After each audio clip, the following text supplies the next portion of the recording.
got on to PSA tests very early, and so had a long history of PSA testing. And I had the biopsy, and the doctor called a couple of days later and said, well, we did find a little cancer in one or two of the probes. And that's always you never like to hear that.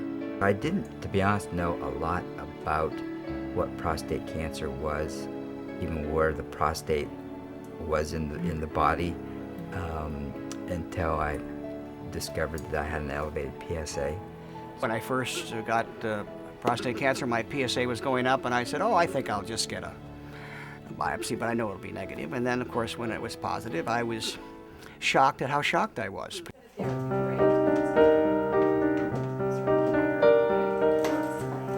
It's always been a very supportive family, and we've always been very open. That it is truly a family disease, and certainly having had my family involved in it now with my own case has made that more poignant. I have to admit, I was the one that was bugging Jeff to say, okay, when you have your physical, make sure that you have that test done. I mean, just because I wanted him to have at least a baseline, but I really didn't expect it to come back the way it did, because he was young and healthy, and it was kind of like, this can't be. He called me and was like, yeah, I want to take you to Cactus, which is where it brought my sister and I together, and made us want to go out and more research about what prostate cancer was. We're so fortunate to have each other. Once I got into see Dr. Ellis, and then it was really learning from the physicians at the UW Medical Center.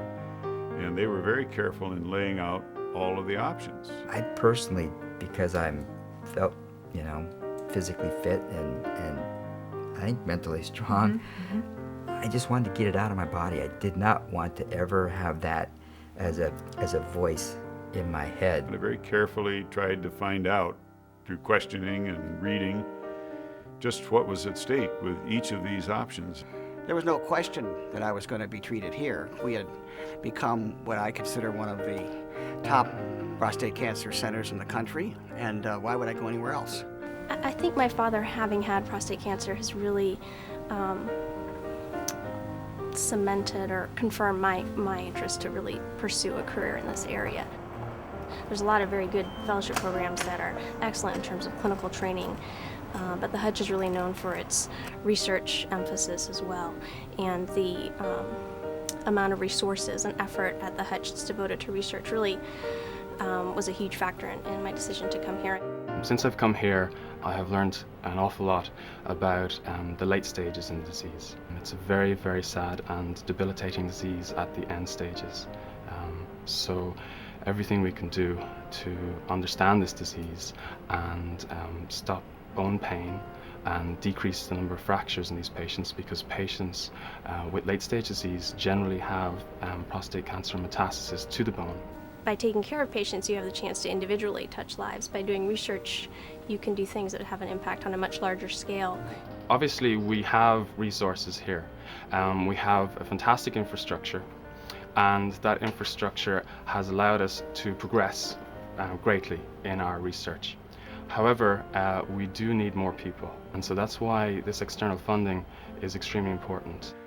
If there's anything that can be done, any research, anything we find in the next 10 or 15 years that really makes a difference on prostate cancer, I'm going to get a personal benefit, because my 3 sons and their grandchildren, my grandchildren, their sons, all will be the beneficiaries of something like that. And it's my hope that by the time at least we get to our grandsons, prostate cancer will be something that will be a footnote in history. Well, my initial reaction when he decided to do an Ironman, I'm like, you're going to do what? But then I thought, you know what, this is what he needs to be focused on, and I knew that he could do it. There was no question in my mind. I always said to him, it's like having 2 jobs. I mean, because it is quite a commitment that you make to balance out the training, but it was all worth it to watch him cross the finish line. You think a little bit about your mortality, and you live each day a little better because you've been given a whole lot of. I've had 4 years since the operation, and I intend to have a whole lot more. My best friend, who was head of Virginia and who I operated on, and is a world authority also in prostate cancer. It sounds implausible, but we're actually glad we had prostate cancer. We're glad we went through it because it made us a lot wiser in not only taking care of our patients, in moving the field forward, and being a spokesman for the disease. And if there was any one thing that the whole discipline of the training, nutrition, and the commitment of time to do that, I could never have done that without Lyndon, without the girls, just their support and their belief that this was all about the progress of a full recovery. And it was an amazing journey. So I think this breakfast will be part of a noble effort to keep Seattle in this elite enterprise, so that someday, I hope soon, we'll be able to say, who would have dreamed?